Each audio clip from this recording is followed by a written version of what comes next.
What are we talking about? What are we talking about? We live now. I just put you guys on blast. That's how we do it. We're just talking, man. Yeah. What are you guys talking about? Just life. Yeah. Life in general. How he's on the grind right now. Yeah. Joey just bought a $5 million home. No, I'm just playing. That is goals, man. That's on my vision board. To buy a $5 million home. Yeah.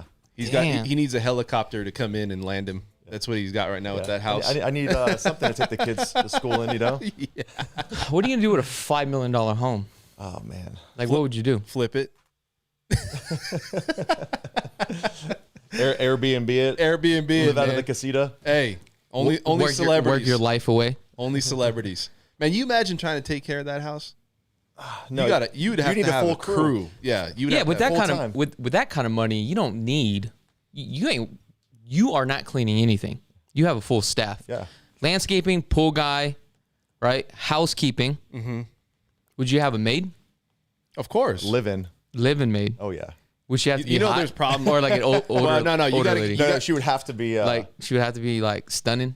I mean, if I were single, but I'm saying in your situation. No, she has to be like short, like 4'11". She's gotta be ugly. About 80 years old. Oh, that's like stereotyping, dude. No, because the thing is, man, is that you don't want to go across that and be like, should I have that person living here? Your wives get, man. Your wives get a little bit, they'll give you like, wait a second, why is she wives? So you have multiple wives? Well, you both are married. A harem.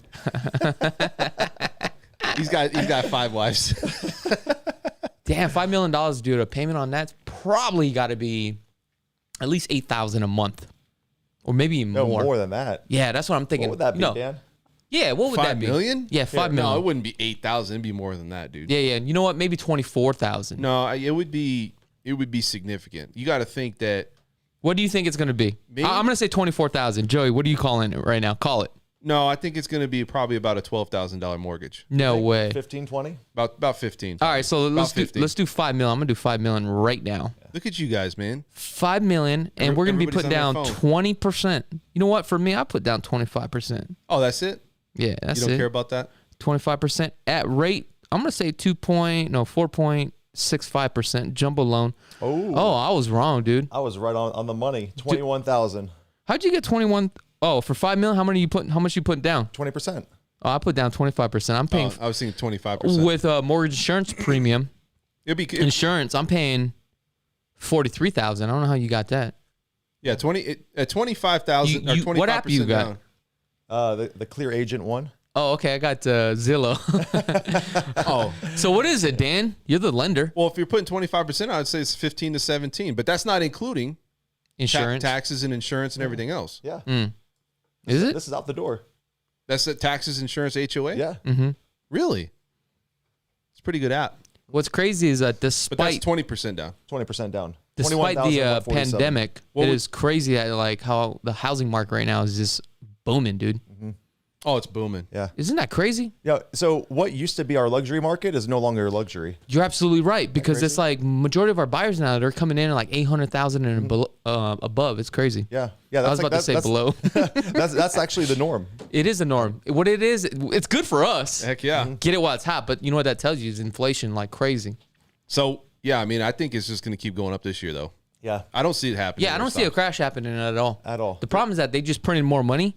And I just read in the paper with the Biden administration, they're trying to pass another $1.5 trillion that's going into healthcare, housing, right, and education, and also environmental. It's a good thing that we like balance our books to make that happen, right? Yeah.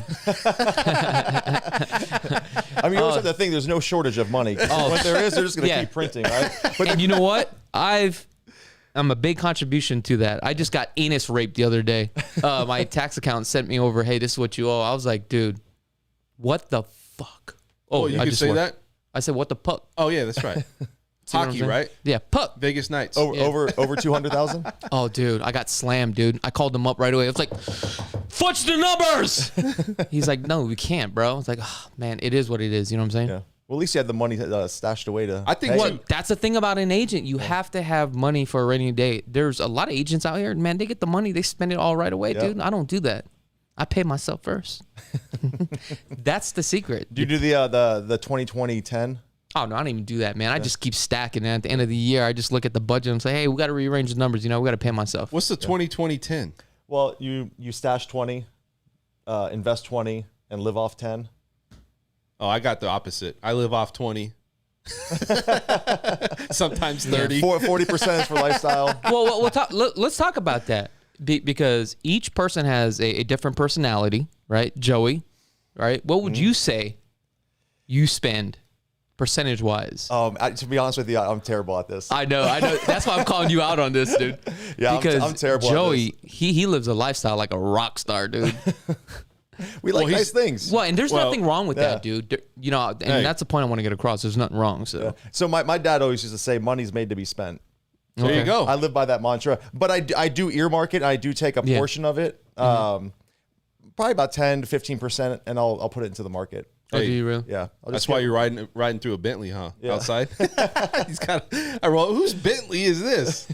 But you are playing the stock market, right? Yeah, absolutely. What else are you invested in? A little bit of crypto that I know nothing about, by the way. Got it. I still haven't bought any of that stuff, but I'm kicking myself in the butt for not buying anything. I'll tell you the truth though. It is, definitely you can invest and you can make some money. But the people that made the real money is Bitcoin. It seemed like Litecoin, Ethereum, some of the other ones that really trade well, they're doing okay, but they haven't really made substantial amount of gains. It looks like they just haven't had their run. Yeah. I didn't like invest a lot of money, just threw, a few $1,000 and some altcoins, Ethereum. I'm just going to let it ride. Like I don't trade in and out of it. I did that in the past. What was it, about 2 years ago? Yeah. When crypto made its mark here and everybody was like jumping in and Bitcoin went to like 20,000 and then it slammed down to 5. Damn. I held it. Oh, that's good. That's good. No, it's not good. But you know what? Because I went backwards on the deal, and then I just sold it. I was talking to Chuck. Him and I were like literally on the computer together talking about it. I'm like, look. I was hyping him up. 2,400. I'm like, man, I'm gonna push the button. He's like, nah, I got scared. He's like, dude, he's like, you're not gonna be able to get that back. And he goes, it's digital, and he's right? You can't get it. So, but this was like 10 years ago. Oh, it wasn't 10 years ago. 6 years ago. No, it was 6 years ago. No, I came back from Hawaii, man. It was like 3 years ago. No, for me, I remember. I think this was like I'm promising you, it's probably about 5 or 6 years ago. You're lying. I'm telling you. Look me dead in the eye. You see that? I see it. Okay. I see it. You could be right, but all I remember, I was in Hawaii in a hotel, right, just relaxing, and I was looking at Ethereum at that time, and it was like, I think it was like only $1 or something, and I remember calling Dan. I'm like, yo, we got to buy this stuff. Let's get some Bitcoin. I think it was like maybe 24,000, maybe 2,400 or 3,000. And we did talk about that. I was literally gassing this guy up. But I wanted him to buy it first. Then I was going to buy it. You know what I'm saying? But I didn't pull the trigger. I was like, you know what? Yeah. Let's not move forward. Here's the thing, though. I thought we were tapped out. No movement. Yeah. For 5 years. Not really. Yeah. I mean, it went up and down a little bit, but not really movement. It was down to 4,000 again. So it was so volatile. For as much as it's gone up this last year, who knew this was going to happen? Yeah. Like everybody's got to believe into something, right? But there's no like date was like, hey, you know what? In 5 years, if you invest now, you're going to make it. The way I saw speculative. Yeah. The way I saw it is like a stock. Exactly. Here's the thing. I don't really care too much about the Bitcoin, but I do love the blockchain. I think the blockchain in the future will be the new revolution. You see what I'm saying? What do you think about the NTFs? I mean, nothing. Not really. Isn't that crazy that you can literally draw a picture, take a picture, and it's on the blockchain now, and somebody could actually buy and own the rights to that picture? And people are just drawing stupid stuff. That's crazy. But now on certain things, I can see how that would actually work as far as like documents and stuff like that. I think that would be great. I think it's the generational mind shift. Yeah.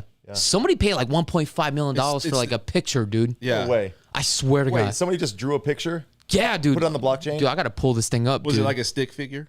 Ah, dude, it's all kind of stuff. Was it like the first image on the blockchain? No. I'm going to pull it up, though. I don't know, man. To me, you got to be into it. Everybody's into something different today, it seems like, But I don't know too much about it. It's big risk. But now I think we've turned a corner to where before everybody was just trying to jump in and take advantage of it. And I think there's larger institutions that are taking advantage of it because now they're seeing that the banks have to participate, or there's going to be a major shift, and then they're going to be taken out of the equation. I think too that, you know, it's like this. It's when you start to see something shift, like you said, if they don't do something, right? If they don't, everybody's different. Everybody came up through a different generation. So you got to have people that believe in it. You got to have that consumer confidence in it. So I think banks kind of sit on the sidelines until they start to see things are starting to build. Just like with gold and silver, it's still popular, but they go through their runs too. You know, gold was going crazy and all of a sudden it's retracting now. Yeah. So I don't know. I think it's more of, can this be a long-term thing where people are going to use this? Probably. But I think banks got to see enough evidence that people are willing to have confidence in it. You know, it's there's a lot of risk even holding it. So we know somebody here in this office. 100%. That got hacked. 60,000. Oh, I would have been pissed. 60,000 out of their wallet. Oh, I'd have been crying. Yeah. They got hacked. So how do you fix that, right? Where do you go to contact your bank, contact whoever's wallet it is. Like if it's like on Coinbase or whoever's the host. That scares me now. Completely. You know, like if should I put $60,000 in a wallet like that? And we're talking about a digital wallet. So if it can get hacked, there's who are you going to go to? Like, where are you going to go? You know, nobody's going to say, well, let me take a look at this. What if you were just amongst many other people that got hacked? So 11 most expensive pieces of crypto art ever sold. Look at this, $69 million, dude. That's total. Insane. You telling me? Let's see if we can find a piece on here. That's just crazy, a token. Look at this one right here, $590,000. I don't see if I can find one. So can you look at this? What? Somebody's buying this, dude. What? That's what I'm saying. So somebody made this off their computer. It looks like a video game from the 80s. I know. And now they own the rights to this. Well, it's a video. Play it. Looks like a video. No, I don't want to. GIF. Oh, it's a GIF. I don't want to get monetized on this thing or demonetized. I mean, look at this, man. You can buy like these little clip videos and stuff like that. Look at this, $888,000. You know who this guy is, right? He's a DJ. Yeah. Matter of fact, I seen him the other day. I was up in McDonald Highlands. He was like walking his dog. Yeah. By himself. I was like, oh. He's got a pretty dope house up there. Oh, I know. Yeah. Who's this guy? Steve Aoki. Yeah, I think this guy gets like DJ. $58 million a year, like as a DJ or something. Look at this. DJs kill it, right, Joey? Yeah, they DJ make money, producers. Man. Oh, yeah, they kill it. You know they get mad chicks too, that's for sure. But I'm still so confused about this. Yeah, I mean, look at this. So basically what you can do is you can buy stuff like this and you own the rights to it. Oh, so I seen this one, the first tweet by Jack Dorsey. Oh, yeah. Like, who's buying this stuff? I mean, that's just crazy. You know you can Photoshop it, right? Exactly. But now you just own it, I guess. I mean, damn. Here's the question. When you buy art, you put it in your house or you put it in a place where people want to come and see it, right? Where do you put this at? You got, like, what is the point of having this on a computer? Like your screensaver? Yeah, it's like, I don't get it. Well, I think if you use it for, like, documentation, you know what I'm saying? I think that's the way. Documentation? Explain. Yeah. I'm sorry, I don't know. Yeah. Well, documents. You sign something with the title company, you own a piece of property. If you put it on here. But you're the only one that's going to see it unless you sell it. Well, it doesn't matter. I'm just talking about from the aspect of now it's online because of the blockchain. Because when it's on the blockchain, everybody has it, right? It's all secure. Versus going through like the system with the county. What happens if that gets wiped out? Now you can't show title or ownership to the property. Then what? You see what I'm saying? This way, all of the computers are all I think connected. What you need to do is like if you were, somebody had a lot of money, I'd put a bunch of TVs, monitors, and then I would just post them up on these monitors as they're walking through my house. Yeah, I picked this one up for $2 million. This one right here is for $5 million. Just rotating artwork. Yeah. Little slideshow. And by the time you walk through your house, you're like, I got a room full X-ray, like some sort of disease or something. I got a room full of TVs. Like when you go get an X-ray, it tells you like caution, like something could happen to you. It's the same thing when you walk through your house. It's crazy. CAT scan. Damn. There was a article that I read today that there was two couples that went out to Death Valley. It was only 90 degrees. Oh, really? It was only 90 degrees. That's cooling off out there. That's what I'm saying. So they took some sort of vehicle out there. Yeah. 2 tires happened to pop. Right? Sounds like me yesterday. Next thing you know, what happened was Uber. They were walking. There ain't no Uber out there. It's like Deslin, right? whole nother planet. So apparently one person passed away, dude. No kidding. Isn't that scary, dude? This was yesterday? Yeah, imagine that, man. Taking Just your from heat Jeep exhaustion? out. Yeah. Imagine taking your Jeep out, going out like that, having fun, not even thinking about stuff like that. I mean, I always do. You know what I'm saying? Like, I would never take like a vehicle and go like 8 miles out in the middle of the desert, dude. That's just crazy to me. I think going out there too, you better like for me. You at least got to tell somebody like, hey, I'm going out. Well, if I'm not back by this bring time, walkie-talkie, CD, yeah, exactly. CD radio. they have a Call your somebody. cell phone has an SOS.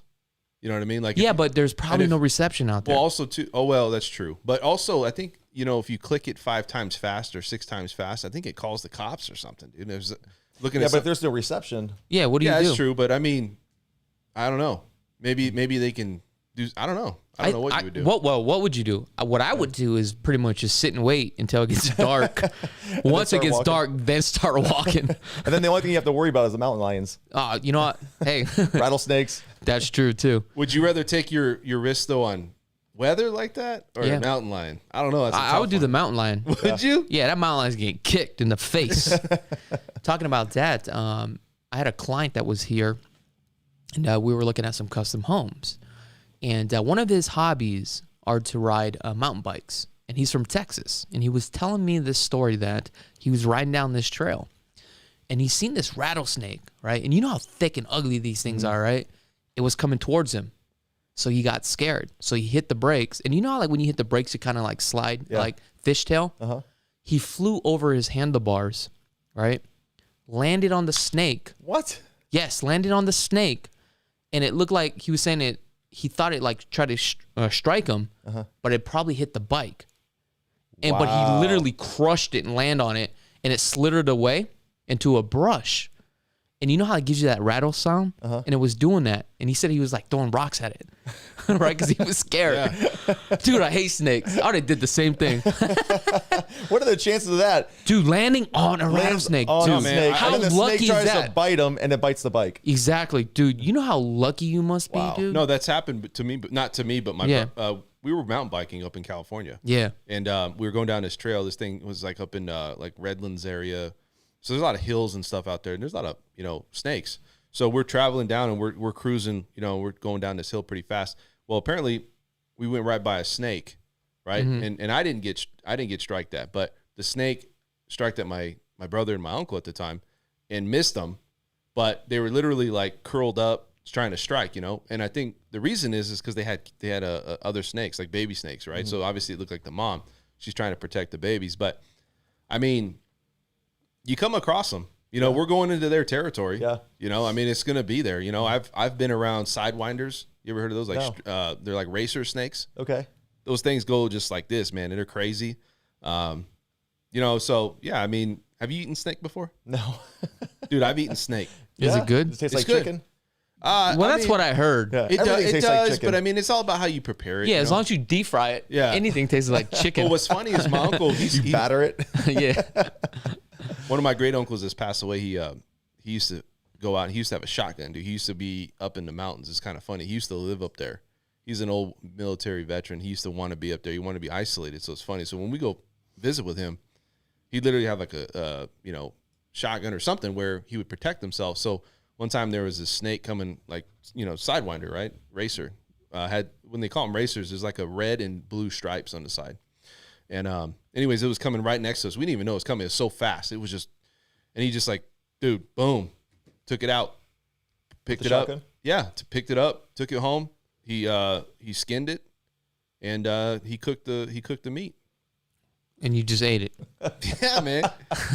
I'll tell you right now. He's like Crocodile Dundee. I'm like, no, thank you. That guy was literally, he was a war veteran, man. That guy seen it all. Oh, he's probably eating rat in the jungle. I mean, he just knows. That's a gangster right there. He is, man. Like, if he's one of those guys that if our world collapsed, he would survive, because the last man standing. He's a survivor, right? Yeah. Because he just knows tactics and he's been down that road. You ever see that show, what is it, with that guy Bear Grylls? Yeah, Bear Grylls. Oh my, dude, that guy's insane. Yeah. He does all that stuff, right? Yeah, but you know what? Here's the thing. What he does is crazy, but I don't give him the full credibility just due to the fact that I think he just shoots a show, But as soon as the show is done, he's already like in a hotel. Like he ain't like hanging out at night. Hey, but You like, don't think he's pitching a tent? No, somewhere? no. He's like, I'm done. Like I seen one that was crazy where it was like super cold, and there was like a carcass like of like a calf or something. He carves it out, and he like jumps in it, and he's like laying inside of it like a cocoon. I'm like, I know this dude is not sleeping here for like a good 8 hours, bro. He's like, you know what? I'm gonna wash up. I'm jumping in the tent, or I'm going to the hotel, and we're gonna come back and film this in the morning. Like, why would you put yourself through that whole situation? Yeah. Now, there's a guy that I used to watch on Discovery Channel, and I forget his name, but I find it very fascinating. They used to like drop him off on an island or anywhere, right, desolate, and he would have a camera, and he would just literally film himself. And I thought that was hardcore, where he was just going through the whole trials and the tribulations of trying to live off the land. And I thought that was kind of gangster. Yeah. They have that one show, Naked and Afraid. Or no, is it Naked and Afraid? Yeah. They just start to drop 2 people off. Yeah. See, hey, I couldn't do that because I start feeling insecure about my body. Like, now, I'm starting to look chunky. It gets a little cold every time. Yeah, exactly. You'd be slowly walking like this. Exactly. And that's funny how like they all look all dirty and grimy after. First, it's like the chicks are looking hot, and then the first thing that comes in my mind is like, you looking solid. I know what I would do. Yeah. After 3 days, I'm like, you looking gross right now. No shower. Yeah. Nails all dirty. Aroma starting to come out. Have you ever seen like the hair? It looks like a coconut husk. You ever like coconut husk when you like peel it? It's like all like dried out and frizzy. Yeah, that's funny, man. Yeah, that's funny. Oh, dude. They do a lot of boar hunting over in Hawaii, right? You know what? I've seen some stuff on like on YouTube. I've Or always pig hunting. Yeah, I always wanted to try that. Where it's But, like they like cut out a square and let them like lure themselves in there, and they just like have the gate shut. No, the ones that I used to like watch on YouTube, what they would do is get like a pack of dogs, and they would literally go hunting. But they wouldn't use guns or anything like that. They would just bring like knives. Yeah. And what they would do is let the dogs go, and the dogs would like surround the pig, right? And they would just attack the pig, which is kind of messed up because these dogs are like literally biting the pig, right? And cornering the pig. Then what would happen is the guys that are out there, they can hear where the pigs are, where the dogs are, and they would just run miles and miles towards the pig. Once they get there, they'll just like kill it, dude, and they'll stab it, which is, I think, is kind of humane, but it is what it is. You know what I'm saying? As long as you're eating it, Yeah, I guess. if you're eating it, I mean, Yeah, I mean, it's food. it is what it is. And I know that they do that for like deer and ram. Like I think they do that a lot in Maui. Ram? Yeah, they have that in Hey, how Hawaii. did those boars even get there? You think about they're on an island. How'd they get there? Well, if somebody brought it, you know what I'm saying? I think they brought it back in the early 1800s, dude. Who brought it? You have no The idea. Europeans, dude. Really? Yeah. So they settled there and they brought a bunch of boar and Yeah. they just went crazy. Yeah, and you know what's crazy is there's a gentleman, I watched this documentary about Father Damien where this is back when they had leprosy, right? And leprosy was running rampant at that time, and they didn't have a cure for it. And I think this was like the late 1800s, and basically all these people that were getting leprosy, they would actually send you to an island, which was actually Maui. And basically your body would just rot and you would die there. And Father Damien, and I think this is a great story, he loved his people so much, he went there and took care of these people, dude. Oh, wow. And people were just dying left and right, and eventually he died from leprosy too as well. So there's like a whole monument and like a statue. In Maui. Yeah, and I thought it was a pretty neat. fascinating story where I had no idea. somebody like a man of God that actually really loved his people and wanted to take care of these people because nobody would take care of them. It's crazy, dude. Yeah, that's crazy. And back then they didn't have like medicines and stuff like that and the stuff that we have now. So I found that very fascinating. That's cool. Learn something new every day. Exactly. Talk about the bike situation. You got a flat tire caught in Uber. I would have loved to see that scene pull up on an Uber and be like, yo, what's up? It was a rough morning. So did you have to have like a special kind of Uber that picks you up? Because I know when you go through Uber, right, you can do like mid-sized vehicles. Right. And you Right. and you have this bike. So obviously you had to get like an SUV or something, Well, right? so I get the flat tire, right? Yeah. Well, explain that. What happened though? So I was at the light. Yeah. Everything was going great. Enjoy my ride. Light turns green, go through. All of a sudden, my back tire's going. I'm like, what the heck is going on? Yeah. Pull over, a big Phillips head screw. Wow. I mean, it was like, thing was huge. Got in your tire? Got in my tire, popped it. Well, I had a spare, which is good. Yeah. So, You had a spare like a inner tube? yeah, inner tube. So you're actually carrying an inner tube with you. Yeah, I carry a little bag in my That just seems like too much weight. But anyway, so you carried that and a pump, right? Well, it's like a little CO2, right? So changed my tire, filled it up. CO2 only did halfway. So I was like, oh man, thank God I have another one. So I go, pow, blow my second. Yeah. Oh, because you put too much air. Too much air. So I blew my second tube. Oh, so you can't like adjust like how much air you want. Well, you turn it, but it still felt soft. Oh, okay. Right? But then it just was shot out. Pow. Oh, crap. Oh, man. Why don't you get one of those little pump ones? Like, that's too much weight to carry. Hey, let me say is this. it really? Yeah. Oh, I thought it was like plastic or something. Like you just. Well, I mean, yeah. I just don't want that thing sticking out of my back. Maybe you could do this though. Maybe you can carry a rim and a tire that's already ready on your back, like a backpack. Like a backpack. No, no. What you need to do is have me or Dan follow you. Yeah, you with a car. Yeah, exactly. You're my sidecar. Exactly. Switch bikes. So I call an Uber. I call an Uber, and he's like 25 minutes away. I literally waited 20 minutes, and I told him that I had a bike, and then he texted me back. He's like, "Hey, where are you going to put the bike?" Yeah. I'm gonna hang it out the window.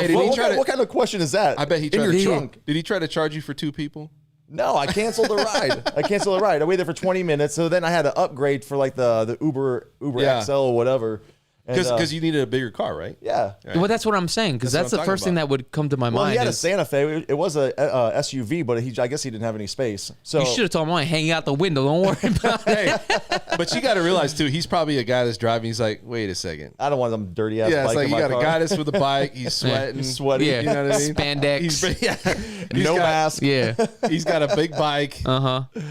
Jeez. So, and what happened when the other guy pulled up? Oh, super cool, man. He's like, don't worry about it, man. We'll throw it in here. Let's go. Some old guy, super cool. He's like, bro, we should go riding sometime. Yeah. I got a bike. Yeah. Damn. How many miles did you do before the tire pot? Like 10. Oh, that's not bad. It should only take you, 30 minutes, right? 10 miles? If that, like 20 minutes or something like that. Yeah, it takes me like an hour to do 10 miles for some reason. I think I'm just cruising. I'm not hitting it as hard. You ever have a guy that wants to join like with you and you're like, hey, I want to just be a part of the crew, but they don't have a bike, so they just kind of like get a loaner or something like a BMX or something. They're just like, it's just like, they're just like, hey man, I want to go. Or join the crew. Next thing you know, he pulls out with a moped. You're like, buddy, that's not going to cut it. We got to get you back on the bike. Well, I actually rode last week. Matter of fact, really? I'm gonna ride tomorrow. Try to test out my legs again. Yeah. How's your leg doing? You know what? It's weird because my calf, it doesn't like push down, but I've been going to therapy and the numbness is starting to go away, it's down to about 25%, but I can't like push down on my left calf. So it's weird. So like wild. When I ride a bike, it's like this. All heel? Yeah, exactly. So it's like, it's weird, dude. Do you think it was because of the fall?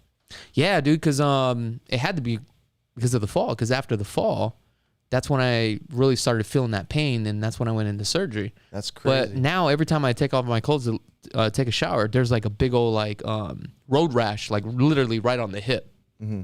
So, I mean, that was my fault. How fast were you going? Dude, I just did a U-turn in gravel. And to think about it, I knew not to do it, but I still did it anyway. Yeah. I was like, dude. This is a bad idea. No, this is a bad idea. It literally was a bad idea. And I only had one hand, right, on my bars. And I was holding the camera.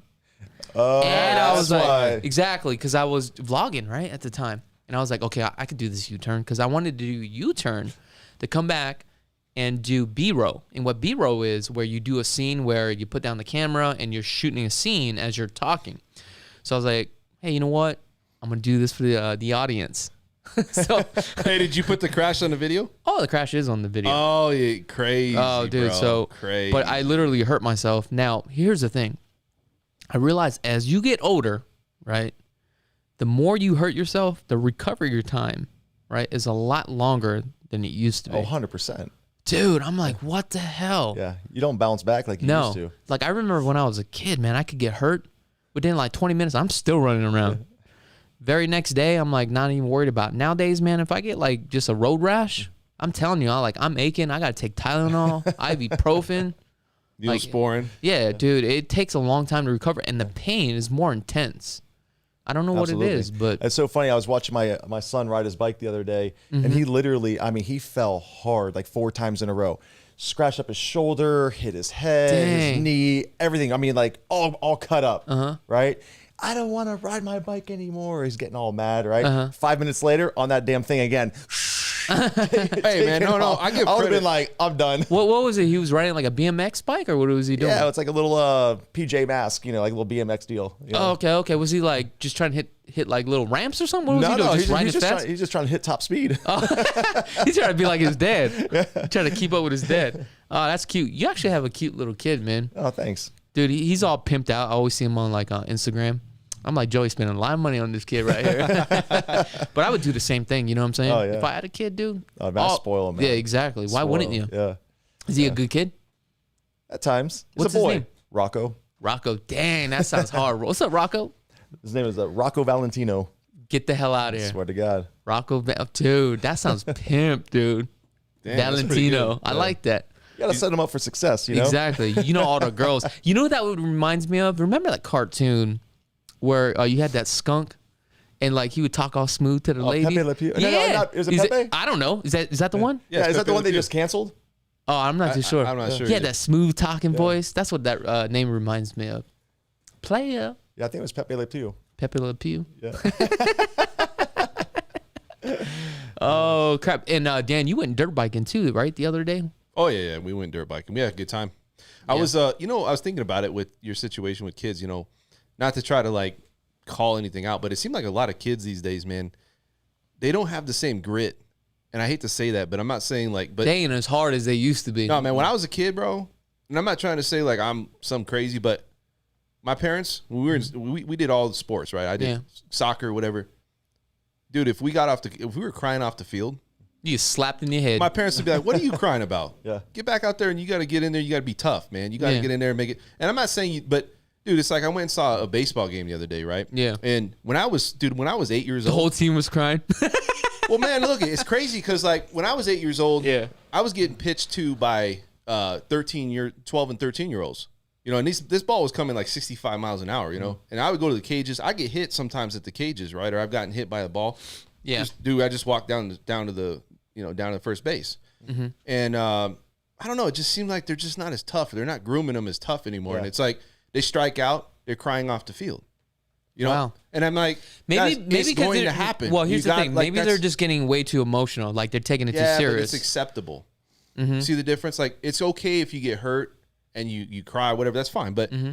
tough it up, get out there, make it work. You know what I Yeah. mean? You got to Yeah. you got to get back on that horse. You can't coddle them. That's It's just right. Like, And all I right, think that's you're what good, it is, you man. know, They're coddling walk it these off. kids, man. It's like, look, and the other thing too is like, everybody's going to have where they go to school and it's like everybody's trying to pass a grade, right? And it's like, Yeah. well, what if you didn't pass the grade? It's okay. Mm-hmm. But don't just give somebody a grade because they just, because everybody's got to be a part of it. It's Right. I don't know, man. So Joey, Earn what how you do get. you approach that situation then? Let's just say if your kid is playing baseball, he strikes out, Yeah. and he starts crying like a panty, right? Like how Dan is saying. Yeah. How do you approach that I situation? tell them stop crying. Just like that? There's no crying in baseball. That's it? That's it. That's a good You story. don't you don't nurture him and say, hey son, No. look, this is how it goes down. No. I mean, listen. You Well, obviously have to- maybe you you know what? you Maybe have for to a relate. girl, You girl have- is different. Yeah, you have to relate. Yeah. Obviously, right? And say, listen, you'll get him next time. But you Yeah. can't make a huge deal out of it and be like, oh, baby, it's okay. Yeah. Like, I mean, you're right. You're going to soften them up. Like when my son fell the other day 4 times, I pretend like I didn't even see it. Because you don't want to make a big deal out of it Correct. and then intensify the situation to where they start crying and they Yeah. go into this like loop, and then they don't want to get on their bike. If you don't pay attention to them, just kind of harden them up a little bit, they're going to get right back on the bike and take off again. You know what? That's true because I remember my niece and my nephews when they were young, in same situation, like they fall off the bike, hit their head. I'd just be like, hey, what's going on? Like laugh all about it. And they're like, they don't know if I should be laughing or I should be crying. Well, and that's it. You know what I'm talking about, right? Yeah, of course. It's like funny when I was playing, and this is a good point, is when I was playing baseball, it was almost like Little League World Series. Dude, you'd have parents involved, like, get them, like everybody was just going at it, like, get out there and take that, and just go at it. And it's like, now it's just like, good job, baby. Oh, yeah. You'll get them next time. And it's like, come on, man. My daughter just started playing soccer. Yeah. Right. So she played when she was 2, but obviously they're just chasing butterflies and crying on the field, right? Yeah. So now she's in kindergarten. She's 6, and she's playing. She played her first couple games. So does she And- understand how to play the game at that age? Like, do they know what they're doing? Yeah, she's Okay. starting to get it, right? I mean, she knows how to kick the ball. She's super fast. But I'm there. I'm that parent. I'm on the sideline going, kick the ball. Yeah. Screaming. And they're just kind of like chasing it, like getting in the way of it. I'm like, kick it. I'll tell you what's crazy. Are you the only parent that's screaming? Pretty much. Oh, that's cool. That's awesome. Yeah, it is. My but that also sister- shows like motivation too as well, and you're actually cheering them on at the same time. Correct. You know what I'm saying? Because some parents are kind of embarrassed to do that. You know what I'm saying? No, I'm running up and down the field clapping. Let's go. Let's go. That's good, man. My sister That's holds real good. her daughter accountable. She plays plays soccer, Mm-hmm. and you got to be tough, right? Because you go there and it's like, and I get it, it's women, girls. So I'm not saying that, but they're tough too. You get out there, these girls, man, they just go at it. I'm out there yelling, dude. Yeah. I'm just like, go at it. And then she's defense, bro. When she takes the ball away from somebody, I'm just like, go. I'm running down the field with her. You know what I mean? I'm like that into it. So I don't know. It's competitiveness, but I also feel like it's like, you know, you're gonna get hurt. You're gonna have some issues, but you can't coddle them. That was a good point. You can't like, oh, okay, well, just try your best, and you know. Yeah. Push them to be the best that they can be without putting them in a position where they're like, you know, they feel bad about themselves. Like you got to make them be the best that they can be, you know? And I don't think that I see that. I think it's more of just. I think when kids see that too, their parents are super involved. It makes them want to play better because one, they're trying to prove something to their parents that they're awesome at whatever they're doing, you know, but it just brings out the best in them. Correct. You know? And you know what? It transfers in other things in life. It really does. I mean, life isn't about competition, but maybe if you fall off, or maybe it didn't work out the first time, maybe you didn't get the grade that you wanted, get back on the horse, man. Yeah. You know? Now, what about when they don't listen? Disciplining. Okay. You just go with the old school. Because I remember when I was younger, when you didn't listen, you get smacked in the head. Yeah. You know what I'm saying? Of course. Or you get the ultimate ass whipping. And I'm talking about that ass whipping where it lasts like for a good 6 months, where you're like, reset, I'm good. Until you start going downhill again. You know what I'm talking Yeah, You know what 100%. I'm talking about, the old school. You know what I mean? That doesn't happen today. I mean, not like that. There are some kids, like, it really depends on the kids. Like my niece, she's very good to the point where if she does something bad, we can actually explain it to her. Hey, this is the reason why you don't do it. Or here's the situation. And it's all good. She won't do it again. But then there are those kids where they need an ass whooping. Yeah. So my question to you is that how you discipline your kids? Or have you ever whooped your kid's butt? Like, 100%. hey, you don't listen. I'm giving you a warning. Yeah. Yeah. You give the first warning and then it's just whack Yeah. right on the butt. Like, do you punch them? No. I just Do tell you do the belt or like the spank in the butt? No, just a little.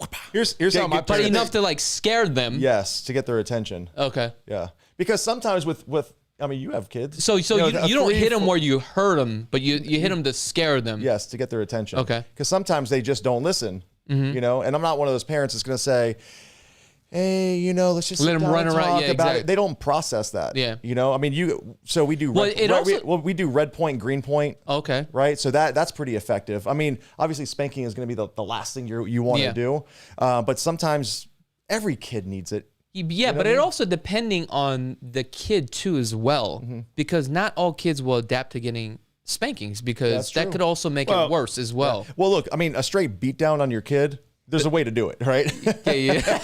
I mean, you're not going to sit there and like pummel the poor kid, but you know, just like any kid, you know, you want a little smack on the butt. Hey, I'm talking to you. You know, Well, look, stop doing that. Stop pulling your sister's hair. Right. You know, That's true. I mean, there's no manual though that comes to being a parent. No. It's just case by case, right? You figure it out with what your parents taught you. You Yeah. try to learn from other things, but there's no like. That's a good point. There's no, you know what? Chapter 1, being a parent. It's like, you this is how you discipline. Nobody knows. yeah, I mean, it's just on the job training. It's it, man. And you know what? Just because you know, like my brother was constantly in trouble, and he was constantly getting disciplined. Sometimes it's more than just whipping him too, though, or like disciplining him or doing something. You got to actually maybe seek outside help. You know, I don't know, but you don't. There's no manual that comes out and says, well, you know, parents are going to know how to do everything, and this is how you should be, and this is cookie cutter.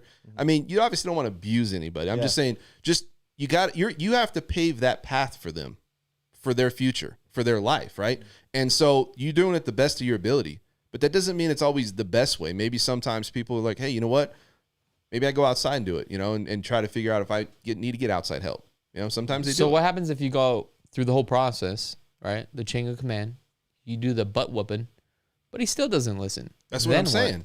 That doesn't always cure everything. But so what's the next step? I think you go to like some type of intervention, or you guys actually have to like have a Jesus meeting? I mean, yeah, you got to have a conversation with somebody that's a professional at that point, in my opinion, where it's like, okay, Because there's some kids out there don't listen. Yeah, why are you acting look, most kids nowadays, I'm sorry, but a lot of them are spoiled, right? That's what I'm trying to say. They have everything, right? They have all the toys, they have all the digital stuff, the phones, the iPads, all that stuff. They're just like, whatever, you know? So they are a lot smarter now because they'll tell on you. What works for me is, like I said, that red point, green point. And now I have a 4 and 6 year old, right? So every age is different, right? So how does that work, the red point, green point? So you do something bad, you get a red point, right? So you get 10 green points. Is it a day or? Over the course of a week, right? Okay. So then we get to go do something fun. Take them to an indoor park. We go take them to the pool, right? So they get rewarded. But if you get a red point, right, you take away a green point as well. Okay. Right? So it keeps them on track. And when I tell my kids, hey, listen, you're going to get a red point, they're like, no. Yeah. That's cool. Right? Because then the iPad goes, no more phone.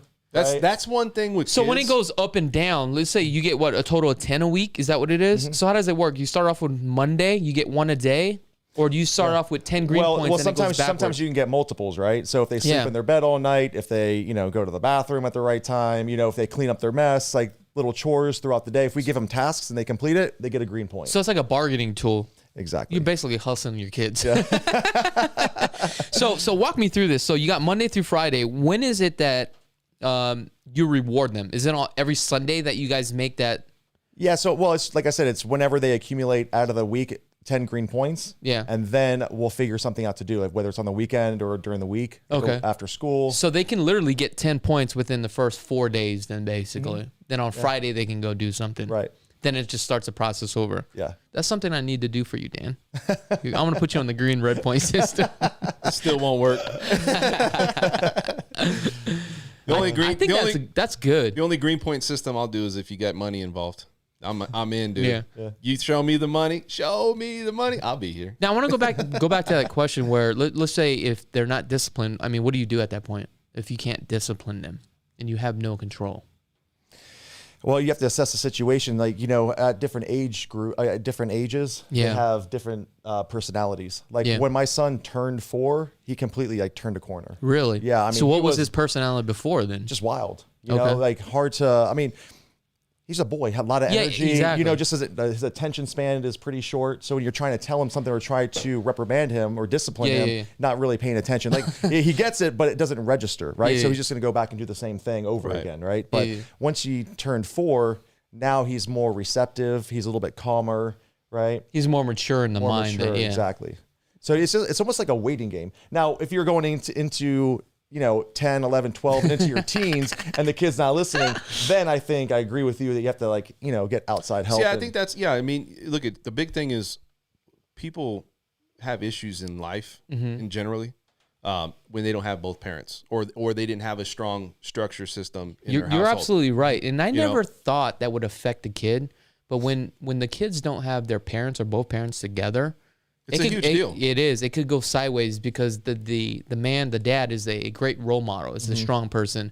And I think the mom is more of like a nurturing type, right? 100%. You see what I'm saying? When I come home, right? So here's how I focus on this. So I watch everybody, when you get home, your wife's just, she's telling you about the day and you're just kind of soaking it all in. And you're like, okay, cool. So what else, but then you kind of monitor your son or your kids, right? And the first thing my kid does is I'm sitting on the couch, comes over, sits next to me, puts his head next to my arm, and he's kind of like letting me know, like, hey, I'm happy to see you. I'm glad you're here too. So it's almost like a combination of what needs to take place. You got the nurturing part, like you said. Yeah. You got somebody there that's maybe a dominant figure in the family, right? And then what happens is that I think over time people are like, great, obviously I got both sides of it, and I don't know, maybe kids feel that they're missing out on something when they don't have both parents. Yeah. Yeah, and absolutely. So they're seeking something else. They got some part of it from their mom or their dad if it was that way, but then they're missing something, right?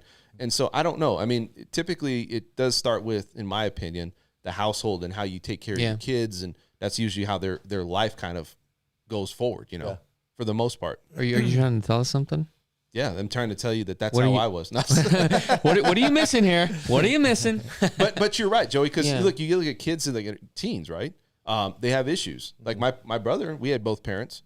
Sometimes though, that's not enough. Yeah. They're not getting enough, you know, but it's a start. It's a foundation to have both families or both parents having a structure system, having people there for you and answering the questions. But again, there's no manual to this, right? As parents, you just try to figure it out as you go. Yeah, so you try to be the best. You try to lead by example too. Correct. You know, my wife and I, we, you know, just like any other couple, you bicker, you argue, you have a dispute, whatever.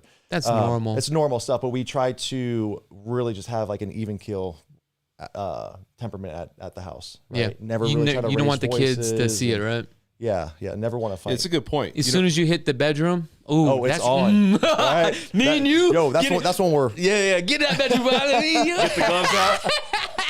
Hey, you should get those big boxing gloves. Yeah. And just let's do it. You know, it's not going to hurt you. They're like real thick. You know what I mean? It's almost like a pillow fight. So talking about relationships, you know, and that's what I've noticed nowadays. A lot of people get divorced and remarried nowadays. You don't see people like back in the days where they used to be married, you know, like 50, 60, 70 years. You know what I'm saying? Like there's no longer that. It's just, if it doesn't work out, we're just getting a divorce. Like it's nothing. Isn't that crazy? Yeah, it's wild. So especially here in Vegas, right? Yeah. You come out here, you get married, meet some chick. Yeah. Like, I love you. I want to marry you. She's like, But let's you go know, right now. Yeah, exactly. Right? Let's go drive through. Yeah. Right? I need a witness. Yeah. Next thing you know, Elvis is your witness. Yeah, you go through the drive-through, you get married, and then you can get it like annulled in what, 24, 48 hours? Start over. My bad. I think that's a generational thing though too. But Like, that's what I'm getting at. yeah, it's like if you think about it, Relationship is hard though, dude. It's not easy. but you go back 50, 75 years, right?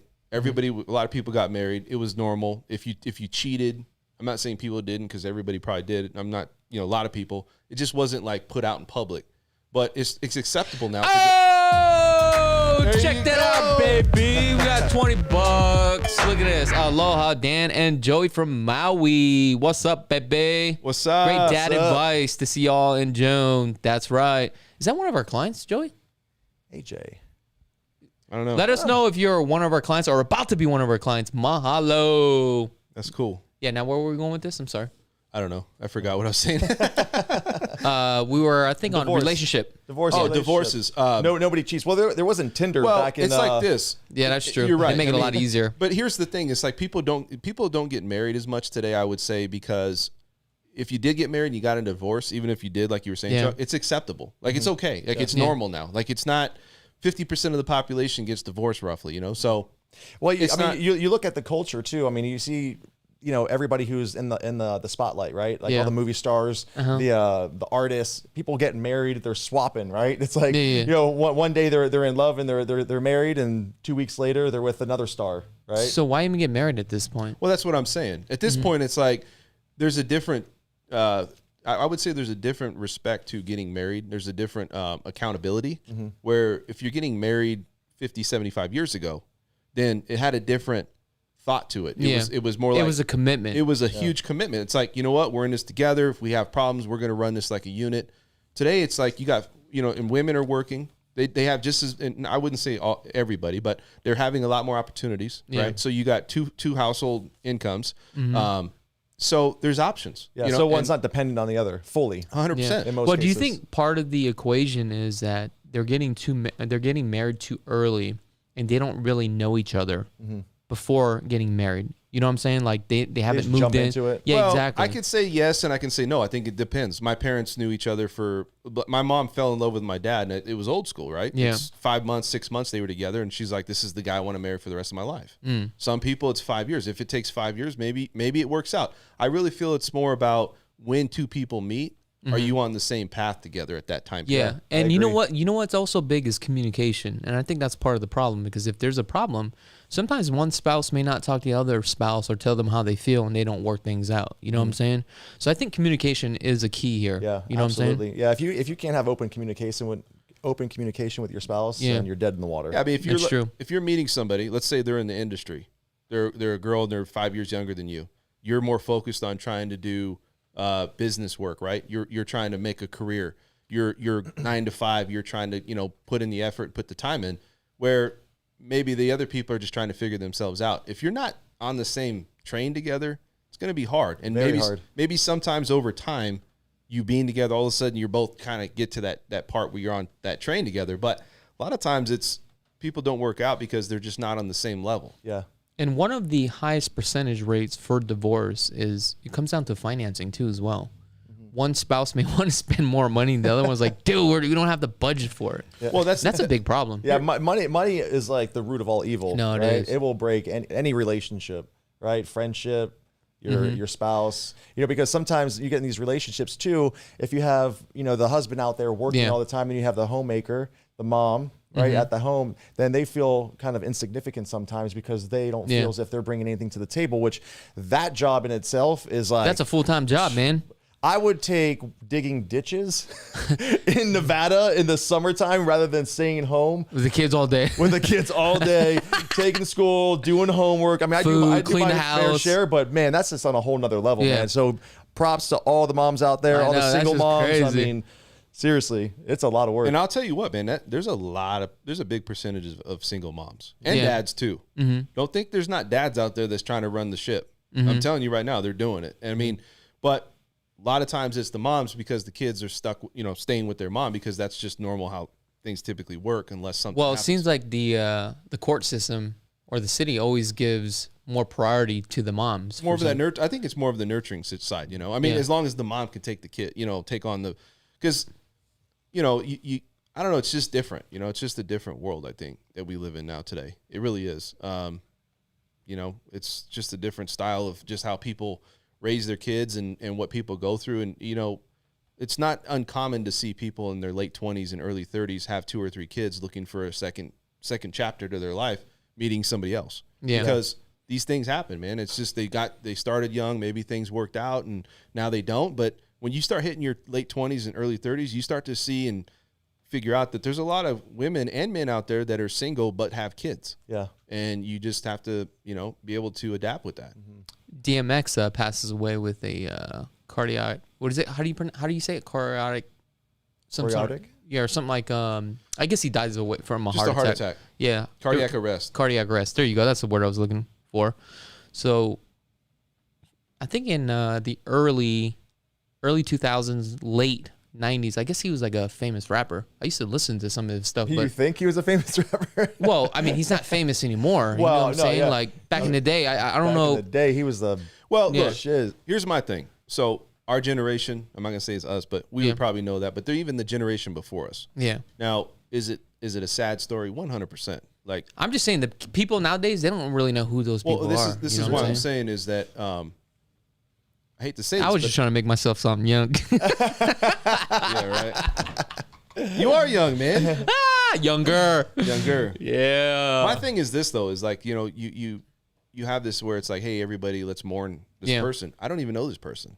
It's not because I didn't dislike. You probably never listened to his music. I listened to some of his songs, but it wasn't like I was like. Well, did you used to listen to rap music or just like rock and roll music? No, I did. I used to listen to everything, but it's not like I followed this person. Yeah. Like, how people follow you on your YouTube channel and start to know you?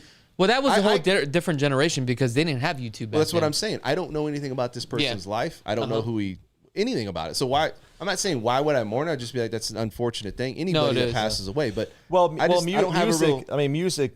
When you listen to someone's music for such a long time, it takes you back, memories. You know what? You're absolutely to your right. own personal life. Exactly, where you were. And how you related to how you felt at that time. Exactly. Yeah. That's all it is. So and that's where people get that emotional attachment. Mm-hmm. I remember when they came out with that Rough Riders, man, I was like, dude, I want to go get me a street bike too. Yeah. Doing wheelies? No, the most I could get was stealing mopeds back then. You doing wheelies in the street? Dude, it was funny. So I went riding my dirt bike and I'm sitting there riding on the dirt. All of a sudden I look up and there's a road up there. I just see this guy wheeling all the way down the road, Oh, on a street bike? No, it was on a dirt bike. Oh, okay, cool. But it made me think, dude, it's just funny because, like... Oh, you let him show you up like that, Dan? Oh, he showed me up, dude, he was calling you out, dog. And not only that, as he was doing it, he pointed at me. Oh, I bet. Like one of those. One-handed? Yeah, one-handed. Like, he's like, gotcha. I got you, bro. Gotcha. Dang. So what happened? Nothing. He just did it. But it's funny because, you think like that whole style. I was watching one of those videos because obviously it's in the news. Yeah. But he was putting out, that DMX was putting it, putting those videos out consistently, where he's riding those street bikes. So yeah, that's probably pretty cool though. I mean, back in the day when you saw that stuff, that was pretty like, wow, that's crazy. I'm glad I didn't get into that, man. That thing is dangerous. I'll tell you what, Rough Riders was insane in Florida, like in Miami. Oh, I bet. Dude, even now, like they swarm the streets. Really, like four-wheelers. They're on quads. You know like on 95. You know what is crazy? I've seen on YouTube. I think in Philly, there's a bunch of kids, right, that ride like dirt bikes on the freeway or on the streets. Yeah. And they're passing cops, and I'm thinking like, is this actually legal? Yeah. So do you know anything about that? I don't think it's legal because I always see a police chase when it's on Instagram and stuff that you'll see them like wearing like the body cam, like the GoPro or something, and you see these cops just. I think it's legal in Philly where you can actually drive up and down the road with dirt bikes, dude. Yeah. I don't know. They terrorize Miami, like in downtown Miami and stuff. I mean, they're like over the median. They're stopping traffic. I mean, man, it sounds like a bunch of bees though when they're rolling through. It's kind of hard though. It's like a bunch of them. Hey, is there like a rival where it's like you got the crotch rocket? Like a gang? Well, it's like you got the crotch rocket, and then you got the guys that are like road bikes. Yeah, like road bike street gang, you know? And they're like, "Hey, man, I'm gonna cruise here," and they're like, "No, I'm gonna cruise here." So they're like zipping around. Like, is there a lot of stuff going on out there like that? Like where there's a lot of road biking too? Well, I'm sure there's like crews and stuff like that. You know what I'm saying? Yeah, that's what I'm thinking. Is there a lot of crews out in Miami? You know? Yeah. There's somebody I know. I don't know him personally, but my girl, her family has a condo out there, so I'm thinking about heading out to Miami to check it out. Oh, nice. Where at? Honestly, I don't know. It's just a condo that he bought. Mm-hmm. And they're thinking about selling it, but they don't want to sell it because it's right on the beach. It's like why would you? Yeah. Well, I don't know. I mean, but dude, I've never been to Miami. Oh man, I bet you that lifestyle must be just cool. a different world, huh? It is completely. Is it different really? world. Oh yeah. Is it like constantly fast lane? Yeah. Is it really? Yeah. A lot faster than here? Oh my God, this is Sleepy Town. Dude, I can't believe you moved out here, dude. That is so crazy. Joey looks like Kid Rock. What? Whoa! Somebody was calling you out on that? Come on, man. Kid Rock. Hey, you should get that Joe Dirt hair. Put it You do not look like Kid Rock whatsoever. The mullet. Kid Rock actually had he's got blonde hair, right? Yeah. My name is Kid. You don't look like him at all, dude. You look like Kid Cudi. Well, guys, thank you so much for tuning in to our show. I was going to say the LV Home Expert Show, but Vegas Connection every Saturday at 11 a.m. Pacific Standard Time. Don't forget to tune in to Wednesdays, Las Vegas LV Home Experts, where we talk about real estate and financing out here in Las Vegas. Every Wednesday at 5 p.m. Pacific Standard Time. Other than that, thank you so much for tuning in. And do not forget to subscribe to the channel.